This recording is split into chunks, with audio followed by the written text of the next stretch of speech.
Hello, everyone. It's a late one. We're all here. It's not just me on the stage. It's going to be a wild ride. We've got cameras coming in and out. This is an interactive Hustings brought to you by some of the people that were involved in the elections last year.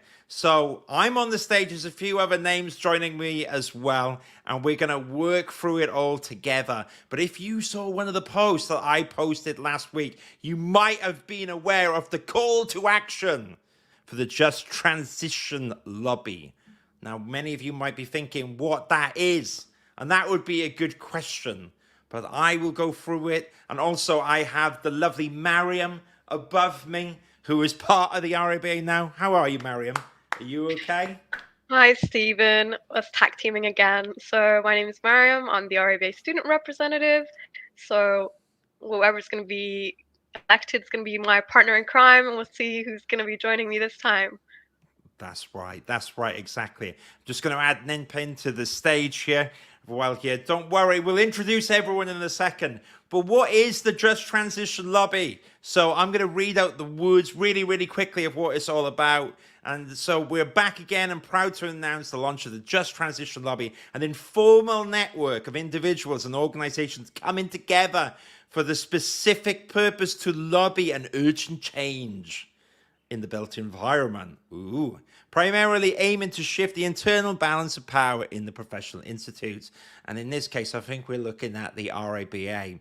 So what's happened is, if you haven't been following it, is that we're going to do a hustings tonight because people have checked out the post that I posted, the post that's gone on social media, and they've kind of thrown their hat in the ring saying that they are interested in running to be on the RIBA Council. However, and I'll put the link up, we have a good problem to have. Normally, the associate seats in the RIBA, my goodness, this is a long link, but you can check it out on LinkedIn, on the Architecture Social blog, or just type in Just Transition Lobby on the interwebs. I don't know, Google it, you'll find it. But normally, the associate seats are pretty vacant. No one goes for it. However, what we have in this time is we have 6 associates.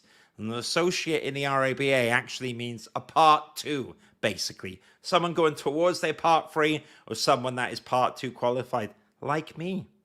So, you get odd black sheeps as well. So there's 6 people that are interested in running for the RIBA Council, and part of the Just Transition Lobby is that you all can pick who you would like to be part of that and who will go up for nomination. They can all still run, but who gets the badge, who gets the prestige is down to this. Mariam, before we go to all the people on the stage and introduce who they are, is there anything you'd like to add to that? So I've been on the RIBA Council. Now I'm re-elected as the RIBA student representative. I mean, it is an interesting opportunity to make some change. You're kind of dealing with many different people, but it's really a democratic process in terms of getting your voice heard, and you're representing people of all around the membership. If we don't really speak, then who will? So Yeah. I think it's a very good opportunity, if you feel passionate and want change, to engage with the membership. Now's your opportunity to do so, and you're kind of talking on behalf of other, I guess, here associates that Yeah. you would represent. So it's not just like your voice, you're talking on behalf of others as well. And you're the future of the profession. So that's why it's important to get your voice heard and engage. I agree completely. And I should point out that it's not just associates running as well. The problem that we have today is that everyone in the audience of the Hustings has to pick what associates they would like to run. But also we have some amazing architectural professionals who are running as well because they support the cause. They support what's in the mandate, and that will include Greta to my... Oh, it's virtual, isn't it? It's this side of me as well. And we will go around now. So maybe on that point, I can introduce everyone on the stage, and I'm going to organize it. So, Marin, I'm just going to shuffle you around live. Don't worry, you're still here. We're just playing like musical chairs in the virtual world. But on the top, I have 3 of the associates which are interested in running on this awesome moment in time. We haven't got much time though, because I think the RIBA votes are coming in soon. but I'll move it on. So Louisa, first of all, it's lovely to meet you. Do you want to unmute yourself and tell everyone a little bit about yourself? Oh, you're muted. There we go. It was always going to be someone. And for... Can you hear me now? Yes, there you are. Okay, it's the headphones technology. My name is Louisa, and I'm a part 2 with a postgraduate also in digital fabrication. My interests are on neurodiversity, sustainability, and technology. And we're looking at launching the Neurodiversity Architecture Network, which you're all welcome to attend. It's going to be at the Fitzrovia Center, Community Center, really close to the RIBA. I also work with my partner on Veritech, so I'm also a bit involved in startup businesses. And just last week was at Imperial College looking at some pitches, and I think we really need to bring in some serious business into architecture. So yeah, that's me. Well said, and thank you for joining us here. And don't worry about the tech, because we cured your points loud and proud, and I can't wait to hear a little bit more. But for now, Louisa, if it's cool, I'm just going to mute you just in case we get a little bit of back. You know, it's like speakers, but we'll unmute you whenever you want. So, okay. Thank you, Louisa, for being here. Now, Paul, I can't wait to hear your points. And Paul, I love your environment. I was hearing the chickens earlier. Paul, tell us about yourself, who you are, and maybe a little bit about where you are, and most importantly, what you stand for. Hi there. Nice to meet everybody. Thanks for the intro. My name is Paul. I'm originally from Belfast, and I studied over here, worked abroad a bit, and now I work locally and do some commercial work alongside some private work, and have a big interest in research, particularly with drones and digitization of assets and mapping. I spent a couple of years outside of the industry actually working on the railway, pioneering drone technology for the likes of Network Rail and other big players in that industry. But I think several years ago I got involved in my local RIBA branch, something I would highly recommend people do. And I'm the current secretary for the NDSA, Nottinghamshire and Derbyshire Society of Architects, where I've invested a considerable amount of time and energy into helping to, I guess, for want of a better word, rehabilitate the branch and turn it into an inclusive, highly productive. We had a bit of a quiet spell recently, but highly productive, powerful place for the empowerment of young people coming through in the profession. And if you go on the website ndsa.org.uk, you'll see a range of work that we've done there. Recently applied for successfully and obtained some monies from RIBA. Another reason why people should be aware of their local branch. There's a lot you can do. I think a lot of people don't know what's at their fingertips and what they've got access to in that regard. And I think a big thing is about tapping into the untapped intellectual capital within the profession. And I think the RIBA branches are a great platform for that. So I'm interested in seeing that scaled up to a national level at the very least. Amazing. Thank you, Paul. That's really, really cool. And I really appreciate you sharing that. So very excited to learn more. Okay, so I'm going to try and move around the stage. Now, Nenpin, you've kindly joining us now, and you might get a bit of lag. So don't worry. I'm just going to, if there's a second or two delay, it's no problem. But Nenpin, do you want to introduce yourself? Sure. Fingers crossed I don't drop out. My name is Nenpin Dimka. I am a European educated architect, internationally qualified. I am currently a Part 3 student at Westminster, but I also wear other hats. I am an educator. I work across 3 schools of architecture in the UK. And yeah, that's me in a nutshell. There you go. Well, brilliant. Well, I really appreciate all you 3 being here. And so in particular, if I'm not mistaken, and Mariam can correct me, but I think, so you 3, amongst 1 or 2 others, which will be in the list, and we'll bring up the list here that people can look at, and I'll bring up the link so that people can vote who they want. But you 3 are running for the associateship. So we are going to ask a few more questions a bit later on. And that link is there. And I'm going to put that link. I don't know how I'm going to do it. I'm going to find a way. I think I can get it in the chat. So let me do that now. I'm not the best multitasker, which isn't very good when I'm running the stream, but we'll work it out. There we go. So the link's gone around. So you in the audience can click there and you can vote at any time who you would like to run for you. That's what I've been told. Now, we have some awesome professionals. I alluded earlier to Greta, who's on my virtual left here, amongst one or two others. But Greta, if you could kindly unmute yourself and tell us who you are, what you stand for, and why you're here, that would be awesome. Hi, everyone. So thanks for your presentations. Really good to hear from you guys. So I'm an architect. I've been for about 20 years now. I've been an RIBA member for a bit less than that, but originally educated in Sweden. I am a caseworker and a union rep for SOAR UVW. And I am passionate about, I guess, workers' rights in our industry, because I think it's so crucial to diversity and to sort of get the best of everybody into the profession. I'm also really, I work in retrofit. I'm a passive house designer as well. So I'm really fully behind the just transition agenda. So that's why I'm here. Amazing. Thank you, Greta.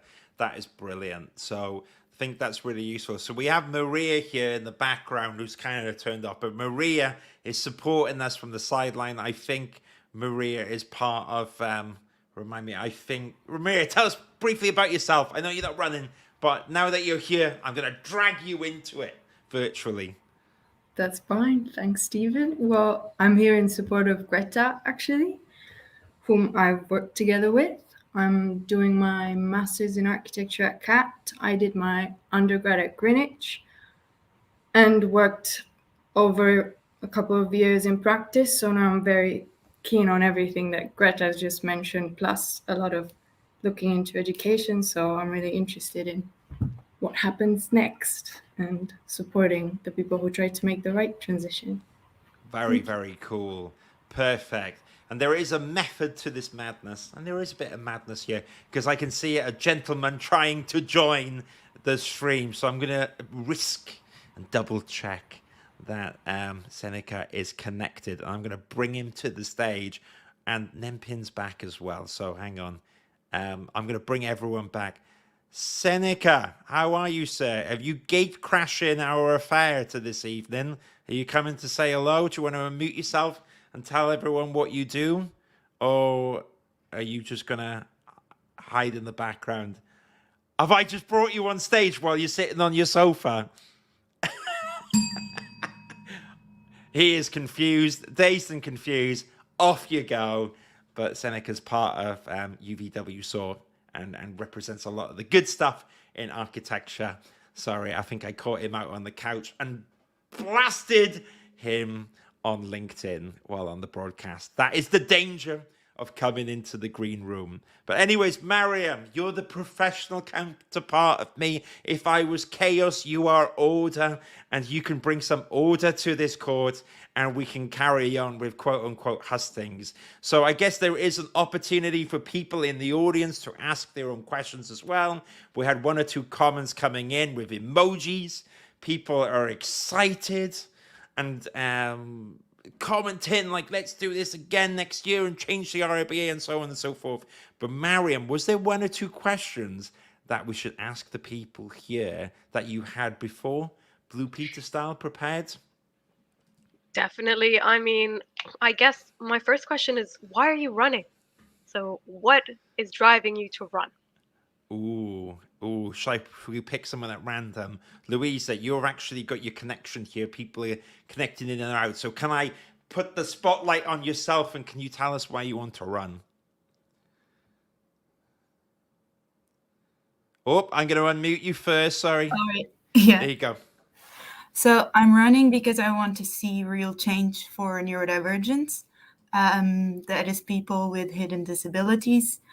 And also because I think there is something about the climate that we're not addressing, that we could be potentially addressing on a broader scale if we combined with other industries, and if we had some cross-pollination between architecture and other disciplines.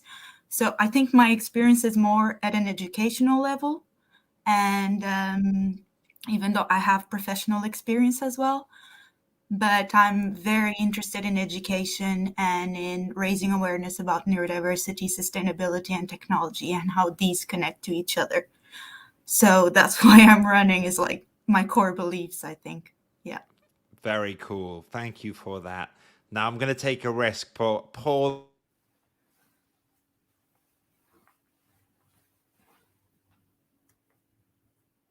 I think you're muted. Can you say it again? I muted myself, Paul, instead of unmuting you. Sorry, it's all getting a bit too much for me. Paul, you're here with the chickens. Tell us why you want to run in a bit more detail, Paul, and what you're passionate about. I think what was very striking was the values-based approach, and that was something that was fundamental to essentially the relaunch of our local branch, of which we've had pretty good success.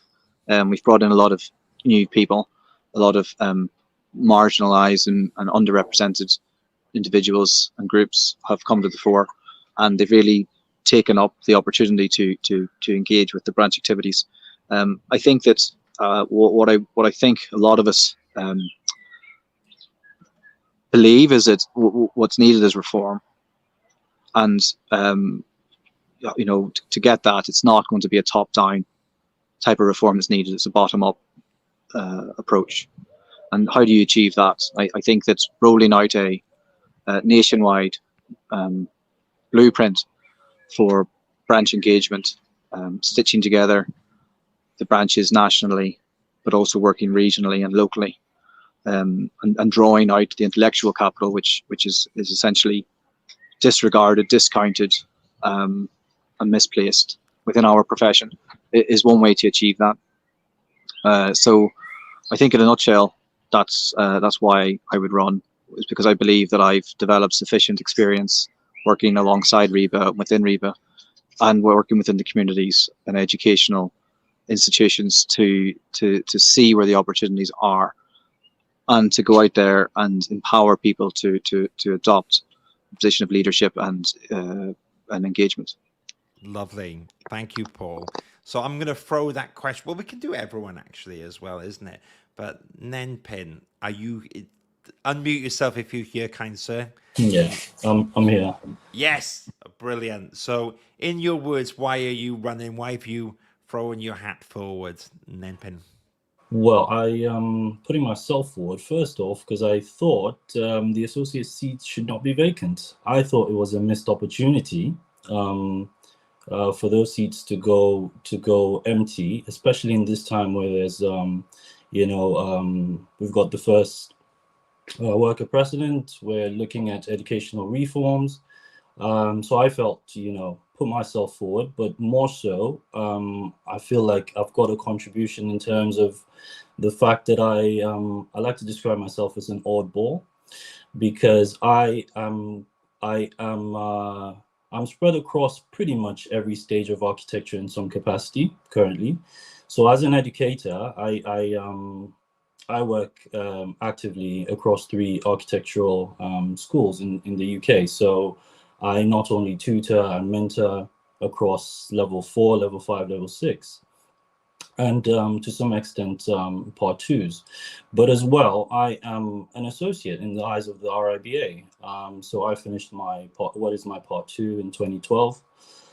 So for me, the associate level has been some sort of liminal space. You know, there is a lack of identity.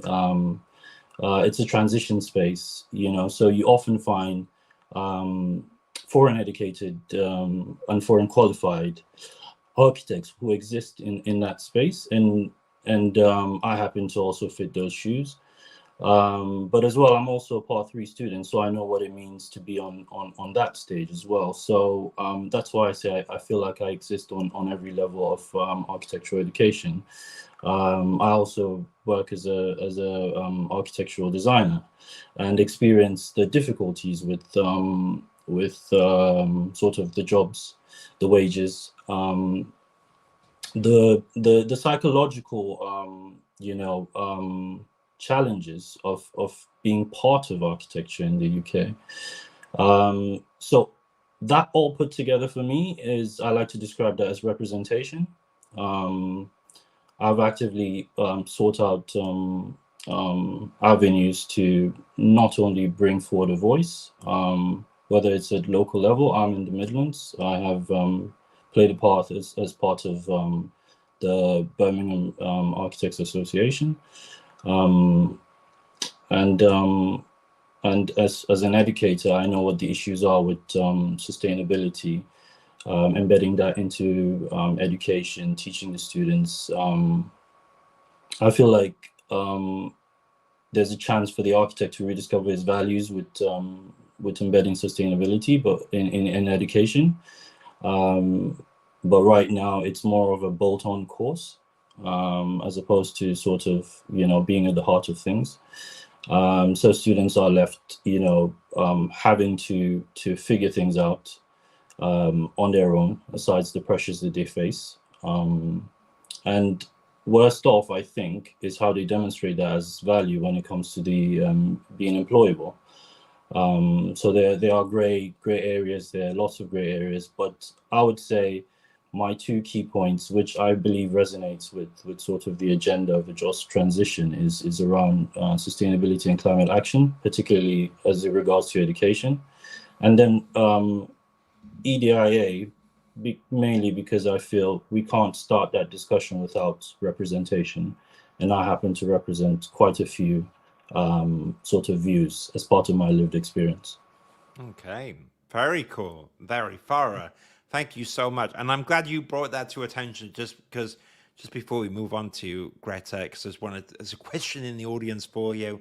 I'd love for you to expand upon where you want to run as well. The associate seats, yeah, I was an associate before, and you're right. When I stopped, I was hopeful that two people would fulfill those seats, and no one did. And in the RIBA, you're right that actually those votes count, because that's how it works in the council. There are votes there, so I do think that actually having those two particular votes are very, very, very important. So I am glad that you're running, and I do think that it's an important voice that is talked about in the RIBA Council. So thanks, Nimpin. I'm really glad you're here. So Greta, maybe you can expand upon a little bit about why you feel compelled to run. Well, I think echoing a lot of the other candidates, but specifically being in this industry for such a long time, I've witnessed the potentially the changes towards negative that we're experiencing with ever sort of dwindling fees and bigger workloads. And I think the RIBA needs to be much more in the forefront of us as professionals, of members who are not company directors, who are not benefiting from profits so much, and definitely supporting every being in the breach of the climate change agenda, rather than sort of somehow trying to sit on the fence, as I feel that is often the case. We need to have an RIBA that actually defends the values of most professionals that I know who work in the industry, and also invite people to contribute who are not currently in a position to contribute, that find barriers into the profession. As a single working parent, I think the financial side is huge. We need to be able to make a living, and we need to be able to sort of get home in time to see our kids before they go to bed, and not being able to sort of access sort of quite basic benefits of professional life as an architect, maybe for like 10 to 20 years, is a huge barrier. And I think it just means that the profession becomes irrelevant, and we're not sort of fighting for the right things. So yeah, I think why I picked this moment is potentially because there is that opportunity to have more people on seats and get somebody to get some change finally. I think it's been something that people have been hoping for a long time. Yeah, well said. It is true. Now, Greta, there was a question from LinkedIn, and Mr. Mark Webb says, "Hi, Greta. How do we increase union membership in architecture and construction?" Well, Now, yeah. so it's on the fly. I know it's on the spot. However, do you have any initial thoughts, Greta, on that point for Mark? Well, absolutely. We need to make it. We need to be visible as a union, and we need to be therefore represented on the RIBA Council. I think is pretty key.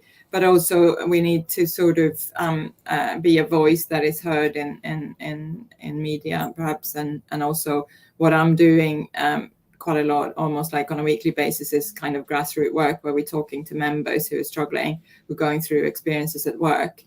And we're trying to help them organize their workplaces. We're trying to help them spread the word that together we're stronger. And having a union membership means that you have a rep backing you up, which sometimes there's not a lot we can do to change legislation if it's not with us. But we the power is in numbers, really. So yeah, to increase the membership is vital, and within UVW we're doing all we can at the moment. But yeah, definitely that's a challenge. Yeah, absolutely. Well, as Mark has put a really good question on the stage and gives me and Mariam a pause for breath for a few seconds, would anyone on the stage like to unmute themselves and answer that? It could be a question for you, Louisa, or Paul, and then Pen. Maybe someone want to go first? It could be also just, Stephen, I'm just going to prompt it. It could also be about how do we increase associate engagement in architecture and construction. Good the people point. in kind of the middle career. I just think that's a little bit more specific for you guys. Yes, good point. Well, let me take a go at it. I think it's about demonstrating what value you can impact to each one person or each group. But the challenge would be sort of identifying these groups and what it is they consider as value. So there has to be some sort of, I'd say, outreach, if first to identify these people and what it is they want. I do not think the associate level is fully understood. For instance, how long does one spend as an associate? What are the challenges that really exist there in sort of transitioning into chartership? And indeed, is that what Part 2 graduates want, given the issues around unpaid work and low wages? So I think first sort of trying to understand how you can bring value to these people, and perhaps I think that would center around protecting their interests and progression. Yeah, well said. Well, and I appreciate you sharing your thoughts there. On that point, maybe before we close it, so in terms of getting more student engagement, associate engagement as well, Louisa, have you got any thoughts on how the RIBA may be more engaging? Yes, I think we need to listen to students and have more polls on what people want, what people need, not only from the RIBA, but from the individual institutions that apply the policies and the procedures that the RIBA provides. So I think there is a need to work locally and decentralize systems, and also diversify approaches.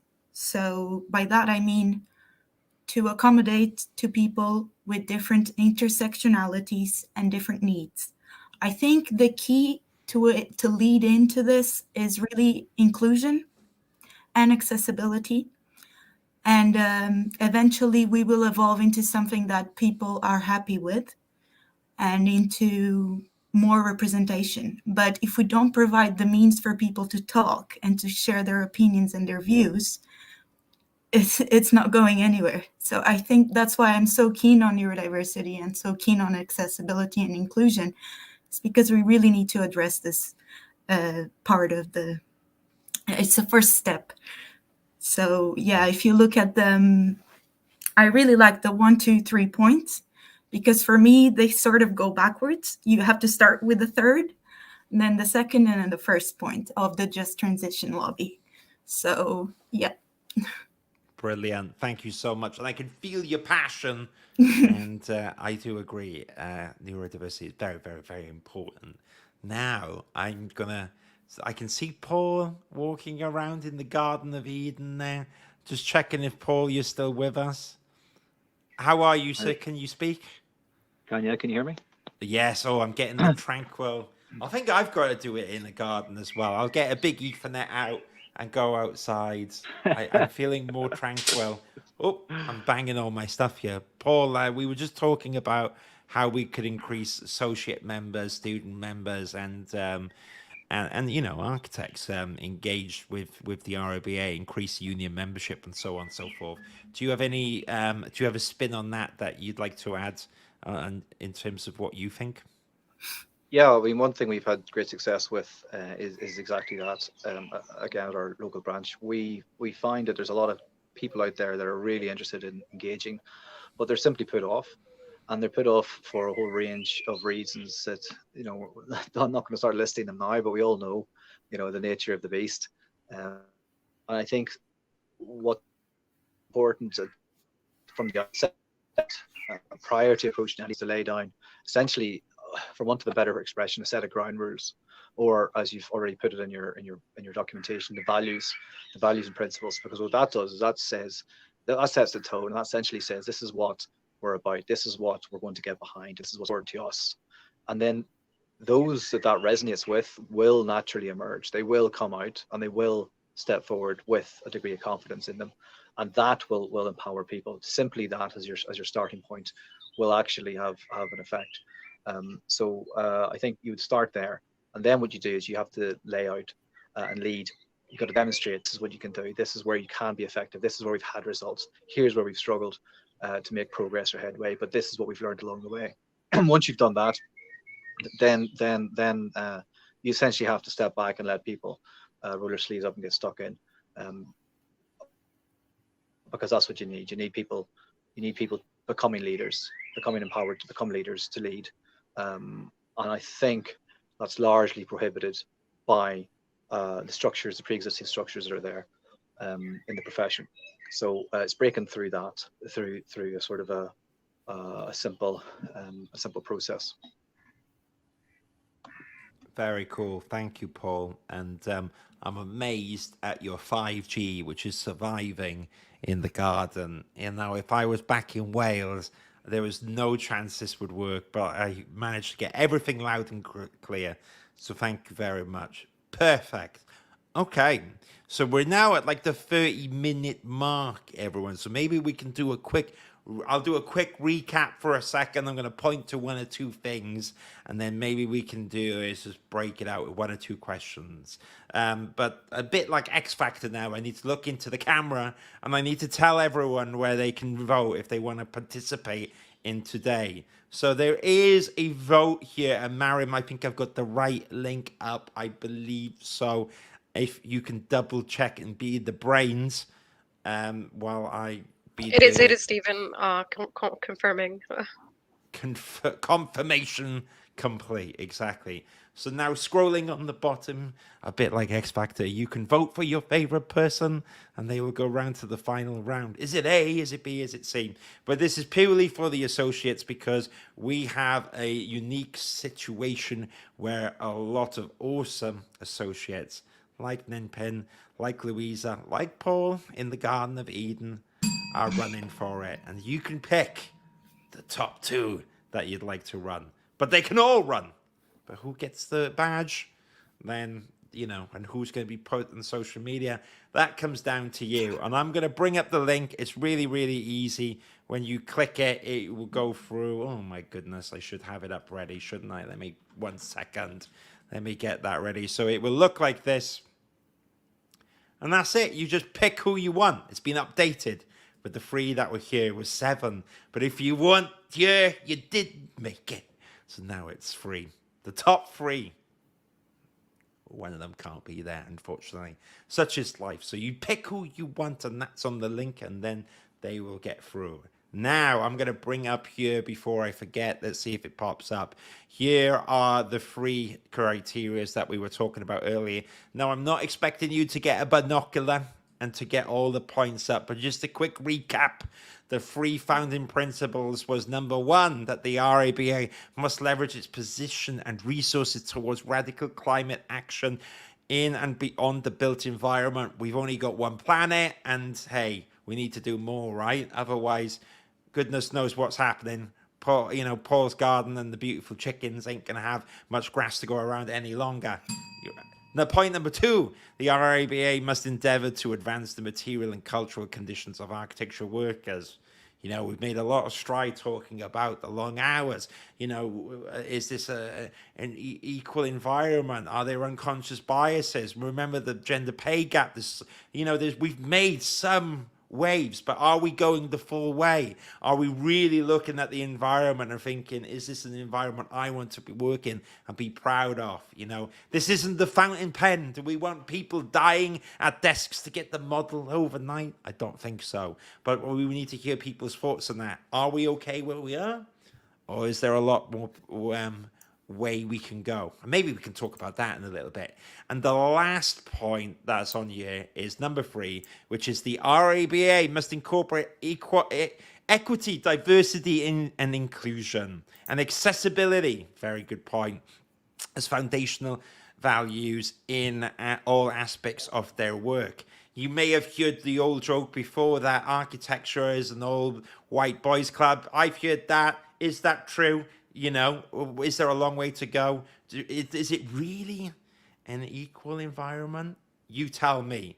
I think it's getting better. I still think there's a way to go. And that's why it's made it up here, isn't it? Enough people are talking about it, that it's a point that we still need to dissect and go through. Is this really equitable? I think that's the word, isn't it? Working environment and industry. So we're going to unpack all of that. Now, Mariam, who is the voice of reason on the stage here. Mariam. Sometimes. Always. So we had the 3 founding principles here. Now, I've got one question from the audience that we can bring up later. But I would actually, if you're okay with it, Mariam, like to hear people's thoughts on what they would like to talk about, in particular, to point number 2, which was advancing the material and cultural condition for architectural workers. So what's it like in the workplace? What are our conditions? What is the environment? How can we make that better? Do any of you on this on the stage have thoughts on that? And what's your position on that? Greta, you can jump in if you want. I saw that you've turned on your camera. Do you have thoughts about the architectural workplace at the moment? Stephen, it's just that I just need to stress that we need the associate seats kind of voted on today, because we only have the voice of reason. The voice is reason. Okay, Greta, stick around. Right. I appreciate Greta, your voice, and I really want to hear from you more. But it's just that we need the associate. We need to nail this. We need to nail this. It needs to be over by the time our conversation is, or end of today. It needs to be over live. So we can literally vote. We can literally, Stephen, you haven't voted, so you need to vote live, maybe. But Mariam, it might come on the screen. Do you know what I mean? I think I've got to go last, otherwise it could be like a GDPR nightmare. Okay, yes, Greta, stick here, but I've been told by the voice of reason I need to focus on the top 3. So, Mr. Anonymous, Paul. Greta, we can support you, but it's just the others. There's too many candidates, and it needs to be narrowed down. It's the fact of life. So, Louisa, Nenpin, and Paul, the stakes are higher. We've got 20 more minutes. We're going to smash through it. Think about it this way. What kind of culture do you want to see in architecture, for the architectural worker? What do you envision? And how do you think we can do that? I think that's already the second point. Louisa, jump in. Yeah. The gauntlet's yours. I think it starts with recruitment and with how we recruit. It needs to be accessible. So it's interlinked with point 3, which is why I think it should start from the accessibility, inclusion, and diversity point. But and everything unfolds after that. I think it starts with recruitment and really getting to know your employees, getting feedback from them, and fostering an environment that is local and that connects them with the broader community as well. Because even though we're architects and we are embedded in the architectural world, there's other disciplines, there are other businesses running. And I think if we want to build a better future, we really need connections between everyone. So for me, the world of an architect would be transformed. And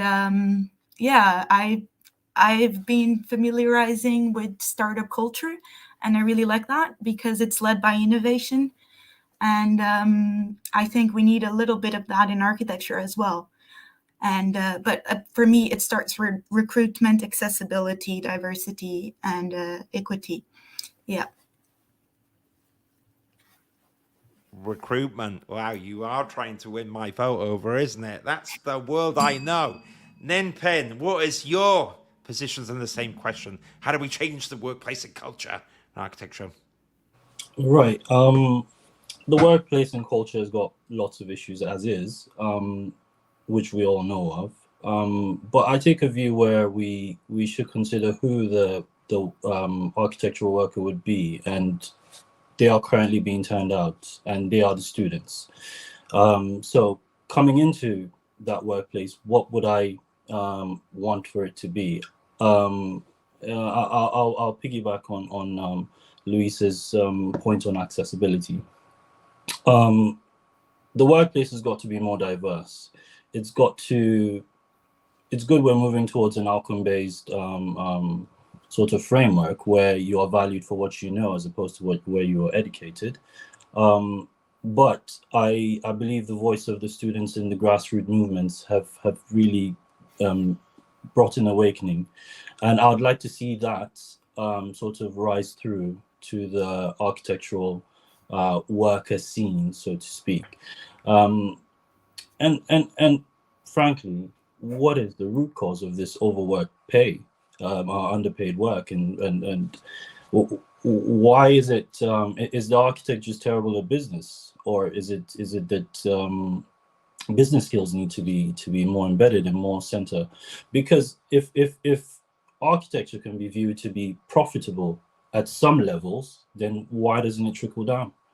So I would like to see that happen in the workplace, on the architectural worker scene, but more so to take into consideration the future workers. Stephen, just a reminder to everyone: you can vote for 2 candidates. Okay, it's your top 2. So we have 3 lovely, amazing, and I'm so grateful to see such enthusiasm from future generation. So it's voting for your top 2, and hopefully we can get this through the RIBA election on time. Well said. Exactly. So it's top 2, the person that resonates with you, number 1, and then whack in another vote as well. So 15 more minutes. Paul, do you want to chip in on your thoughts on workplace culture and so on and so forth? Yeah, really great points made there by the other 2 people standing. I think the only thing I would add to that is entrepreneurship. I can tell you that there's a practice that I discovered recently locally in Nottingham, who's getting a bit windy, who you can find this information out publicly online, Companies House website, balance sheets, etc. Paid their directors £250,000 each, 3 directors in bonuses. But then 6 weeks later, they put everybody into the office and told them they're going to have to volunteer for pay cuts, otherwise they're going to make redundancies. So this is insane, right? But that's what goes on. I don't think these people are going to change tact anytime soon. So I think the empowerment, again, going back to the empowerment of individuals, demonstrating how you can actually grow and develop as a leader, how you can develop some business acumen and skills. And I think Louise's points about innovation are really important, because we have the tools, we actually have the means and the technology, and we're tech savvy, our generation, more so than the incumbent, let's say. And so there is actually a lot we can do. It is really important that we reach out to everybody that's out there, give everyone a voice and a platform. But there's got to be a spirit of entrepreneurship.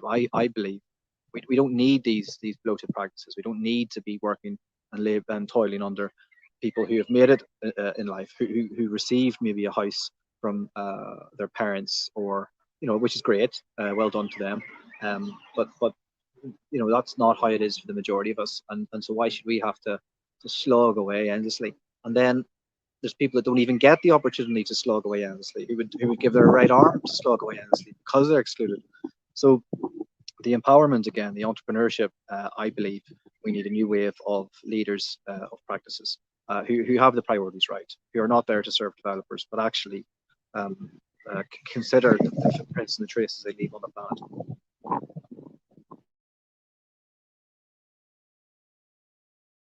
Stephen, you are on mute.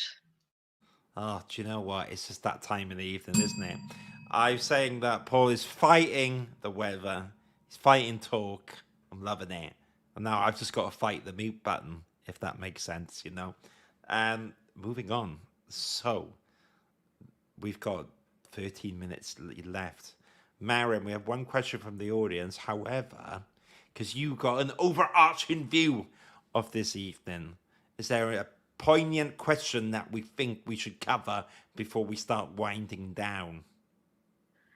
I guess we didn't really talk about climate change, and we didn't really talk about, how do you see the vision of like the future RIBA? Like, how do you want to see it? There you go. So should we mix up the order now? Because poor Louise. Yes, let's go. Let's go then, as you did, Nenpin first, I guess, because we haven't. He's always got second. So, climate change. Well, it's a buzzword. We've got to be a bit critical about it and actually hold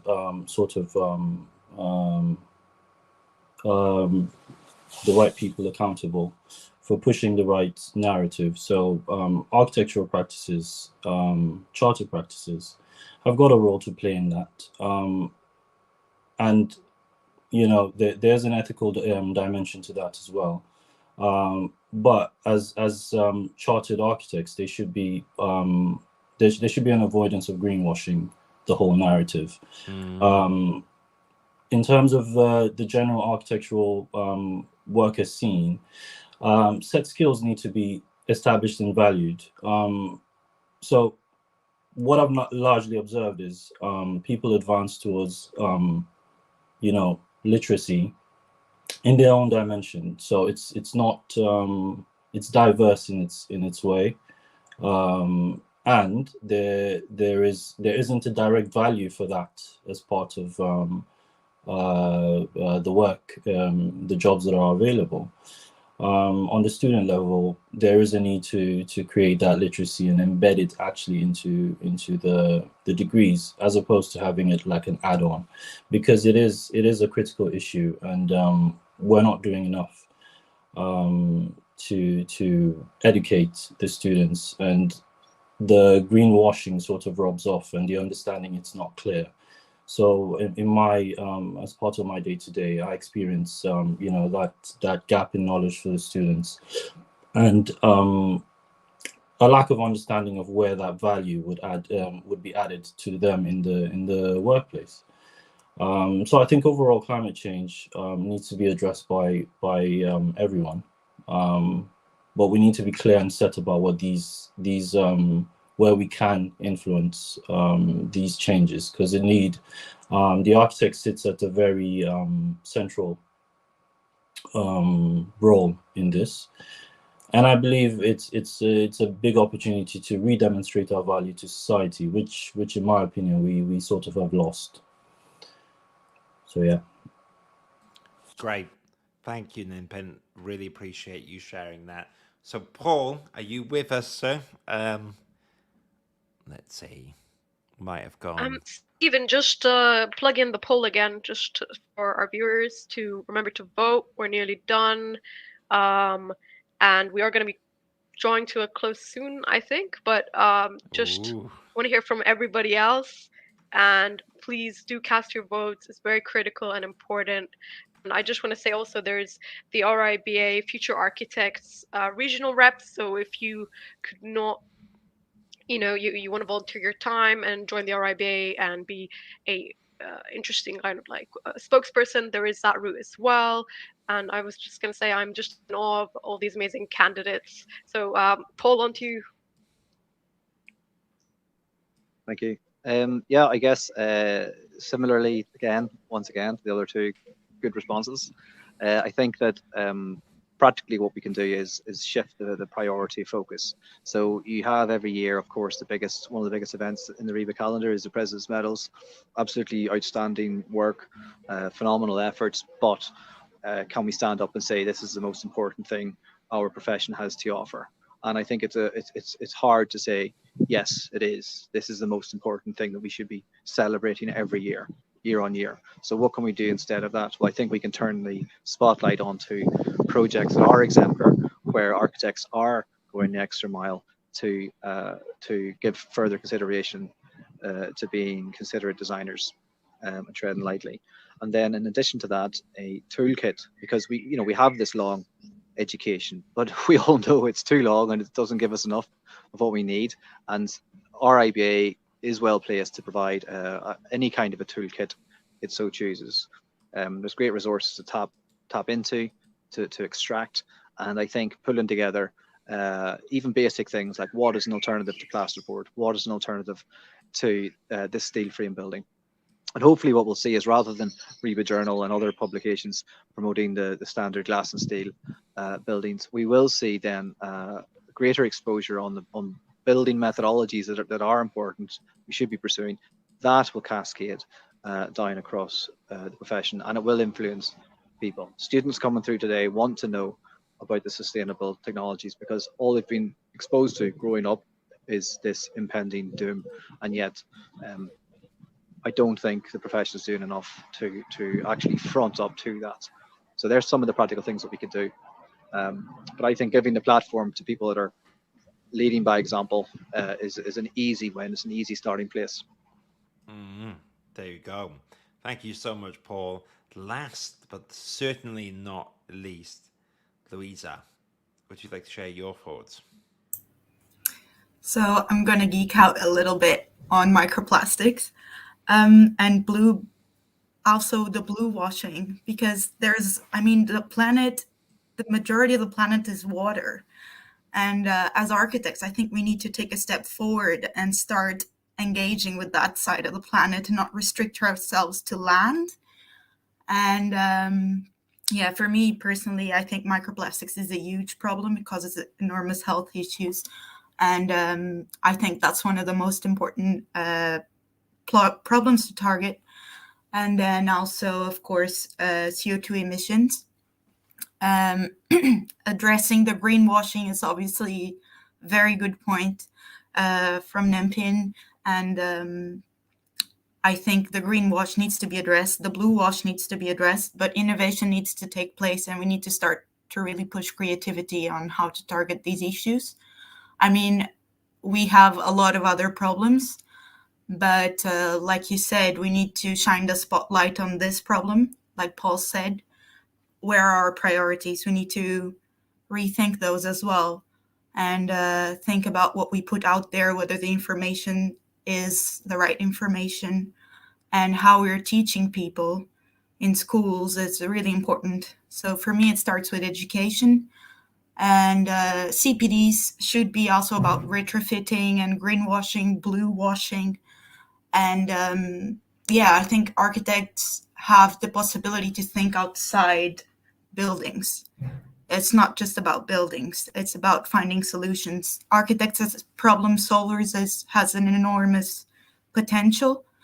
And I think that we are that. In our generation of architects, at least, we are problem solvers, and we are thinking differently about architecture. So for me, it's not just about the building in land, but also in water. Yeah. Thank you very much for sharing that. Brilliant. So I think everyone can have their final closing thoughts. But before we do that, I have to stress that this poll is closing today, and the information I'm getting is that once it's done, it's done. So now's the time to vote, and I can see in the backstage that it's extremely close on all three counts. So are you going to be the person that makes that difference? Maybe you will be. So you need to vote on the person that resonates with you the most, put them number one, and then give a second vote to the person that you think, is close there, and vote them second. So Mariam, do you have any, before we go to the candidates and the Hustings last final thoughts, do you have anything to add to that? No, just please vote. I mean, we're going to be closing the polls today, just like Stephen said. If you didn't get a chance to participate, or there are other ways to engage with us and hopefully with the RIBA, and I just want to say well done to all the candidates, and hopefully we get your engagement, regardless of this, that you stay engaged with the RIBA and you try and promote your views, because I can see each one of you is very passionate about what you do, and it's very clear to me that you're definitely going to be a voice in the future. So I just wanted to say that, and then also hopefully let's see who's going to be joining us.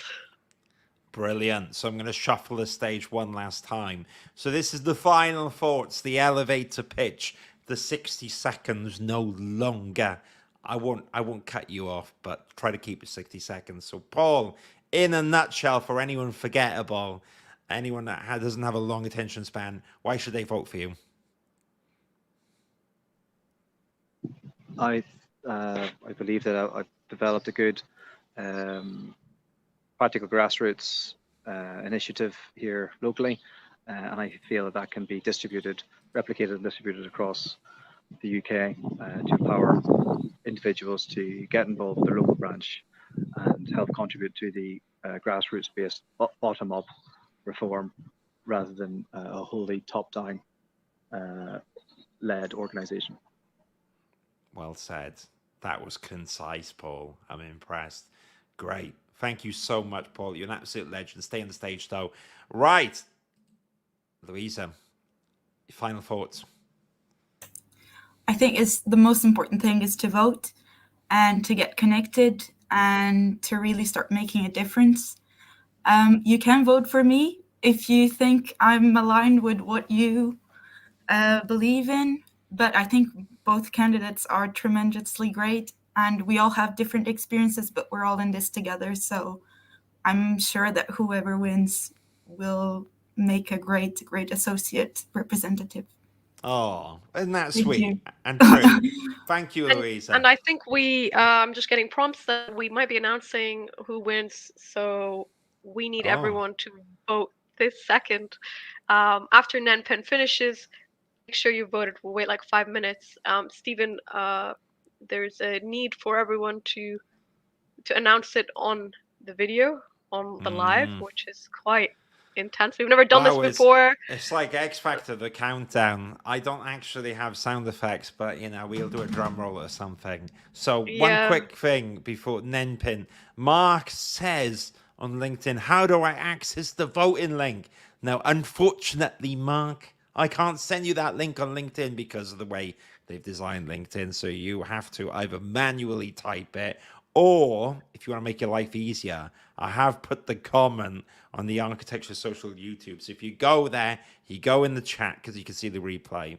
You can click that link, and maybe, Mariam, you can type it in to the LinkedIn. Who knows? But I'll put it up. It's very long. I'll see if I can put it in. If anyone types that from the screen, they get a gold star for effort, because that is a lot of numbers. I think I'll try and just quickly put it in. Okay, I'll do that. I'll put it in the comments. We'll work it out. Well, Mark asked some good questions earlier, so we will try to get that link for you. Okay, last but certainly not least, Nenpen, why should people vote for you?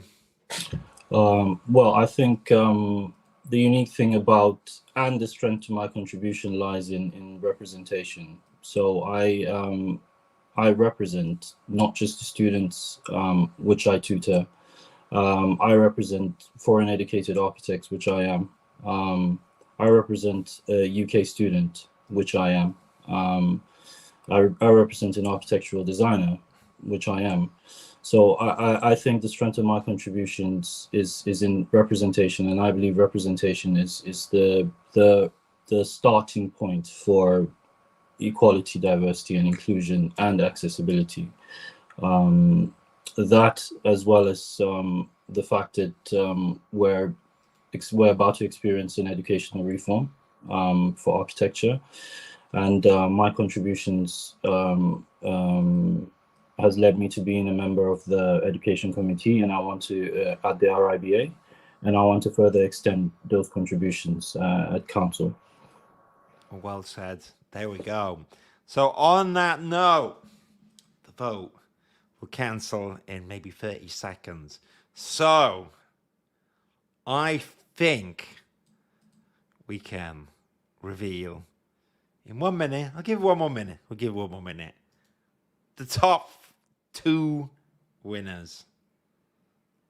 Okay, give it a few seconds. And then everyone else, please, can you support us with the nominations? If you're an associate member, please give us your details and help nominate these people. And then we want to see you out in the votes.